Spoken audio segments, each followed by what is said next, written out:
Maybe I should wear my hat then. There we go. Don't want to be member about hats. Oh yeah. Excellent. Alright, let's get this started, I guess. Cool. Action. So, hello and welcome to the 37th Cambridge Film Festival Video Journal.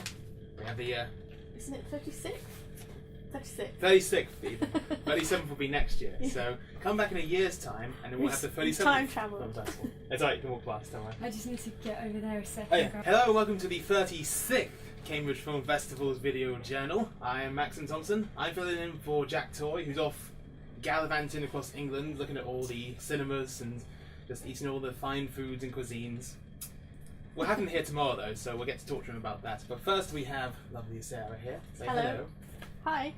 So, let's start. So, would you like to first start off with introducing yourself and your position in the festival? Sure. So my name's Sarah McIntosh. I'm the submissions coordinator and short film programmer for Cambridge Film Festival, and this will be about my 4th festival that I've worked with the festival in some capacity. Excellent. So, so you've worked here. So you worked on the short film festival for the past 4 years. Yeah. How's it? Has it changed much since you first started? And you feel? It's changed in that first year I was only an intern, and now this will be my 3rd year of being the actual programmer. Has it changed much? No, I think it just gets better every year. That's a good answer. Yeah, I think that's what the audience likes to hear. Yeah. So yeah, we had some fantastic shots this year, for sure. Yeah. So I mean, are there often many sort of underlying themes that seem to occur in the short films? I think basically short films. They're sort of a distillation of the stories that get told over feature films. So it's always it's the same sorts of things that you would expect to find in feature films. Love, death, jealousy, political.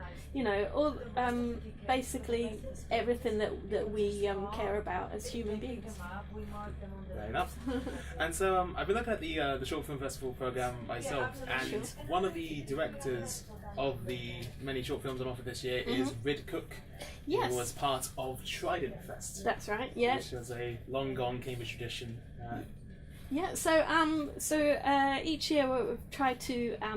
We have short films from all over the world, but we do have, for the last couple of years at least, had a Film Hub Central East programme. So anyone from the BFI Film Hub Central East region gets to submit their film for free. Once we have a short list, if we've got enough high quality films for a programme, then we'll have a strand dedicated to local filmmakers, and Rid Cook is one of those this year. Excellent. It does look like a very interesting programme. And I have to say, a lot of the titles of the short films are pretty fantastic. I mean, obviously a short film is harder to sell, so it's like the title is the first thing you're going to see. But there's something like here, Helped, I'm Trapped in a Movie, for the nostalgia section on Thursday and Monday. Sarah Chong is going to kill herself, which is part of the glass ceiling section tomorrow and Tuesday. Yeah, it's a lot more jolly than it sounds. Okay, that's good. That's good. It's actually a comedy, despite the title. Yeah. So I mean, I'm always curious about how you sort of like select the short films and stuff. Is the title often the first thing that catches you, or is that kind of like a false flag sort of situation? Well, I mean, obviously, the title will catch your eye, but I have a team of dedicated volunteer reviewers who go through all the films that are submitted to the Cambridge Film Festival on my behalf, and are able to whittle down everything into a short list. So by the time I get to it, it's some pretty high quality films already. Fair enough. So you sort of get the cream of the crop, and they've already Yeah, seen the worst stuff, or the stuff that. Aww. I mean, maybe the stuff that needs to find its own audience, in another sort of space. Yeah, exactly. I mean, all the people that are involved in the film reviewing are people who have had some involvement in the festival in some way in the past, or are local to here, or have some relation to filmmaking themselves. So they're all very trusted people with regards to being able to look at films objectively and to pick things because they feel that there's a quality in them that is worth screening, and not necessarily just because they do or don't like it. But they also, as well, a lot of the people, as I said, are people who have some affiliation to the festival, and therefore kind of have a sense of who our audience is. And sometimes, some films will obviously play better than others. Fair enough. That's a nice political answer. It's good. Yeah. That's what this vlog needs.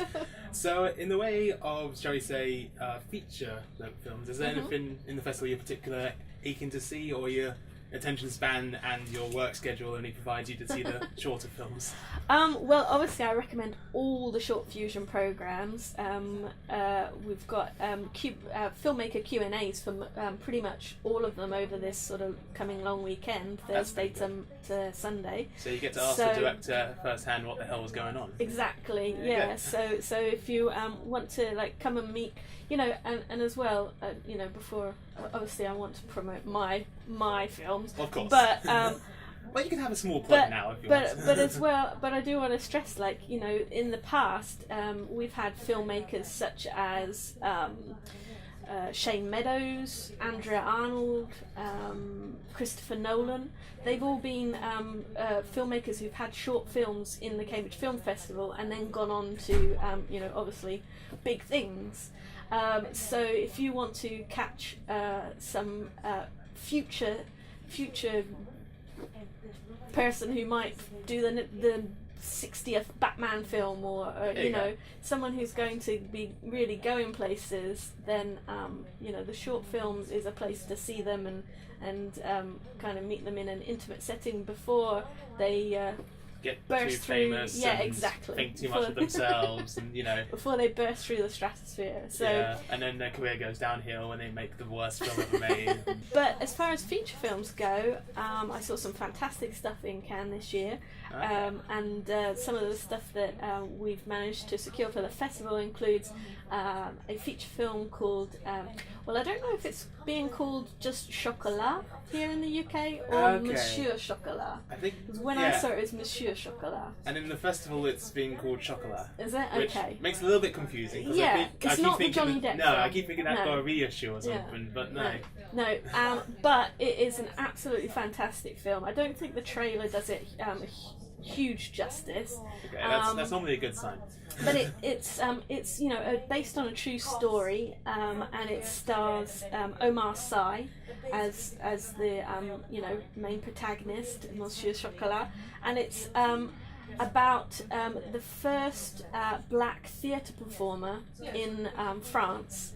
And this was sort of during the sort of Belle Epoque age, so it's a wonderful, heartwarming film, funny and sad in all the right places, all about and a true story, and all about sort of friendship and adversity and racism and being an outsider in a time when it's arguable as to whether things have changed that much, but when race was a really big issue. Yes, when it was a very on the nose issue, shall we say. It's still on the nose now. And also, it's Omar Sy who is the lead in Untouchables, and he's in Micmacs as well. Yeah, I think so. Yeah, and it's also directed by Rochdi Zem, who is a very famous French actor.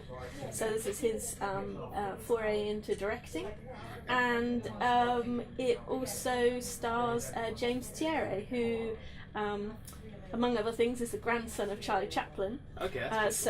But he is a performance artist in his own right. So there is a that sort of theatrical history is very much appearing in the film. Boris and Beatrice, if you want something a bit bananas. Okay.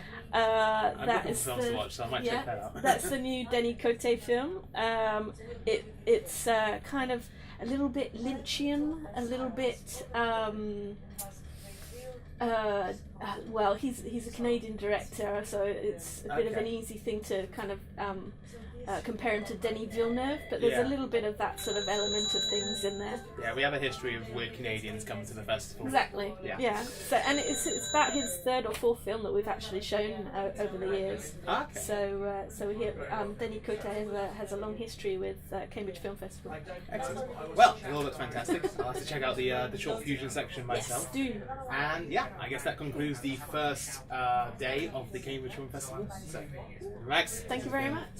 McIntosh, and we'll see you later.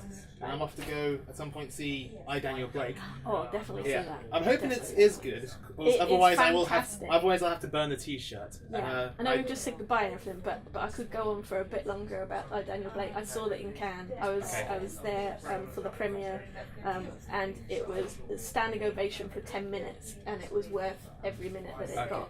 Fair enough. Well, then I'm glad I'm wearing the T-shirt then, because obviously you don't want to wear merchandise for a film you haven't seen yet, and then it turns out to be awful. So exactly. That's good. Anyway, I'll see you later. Bye bye.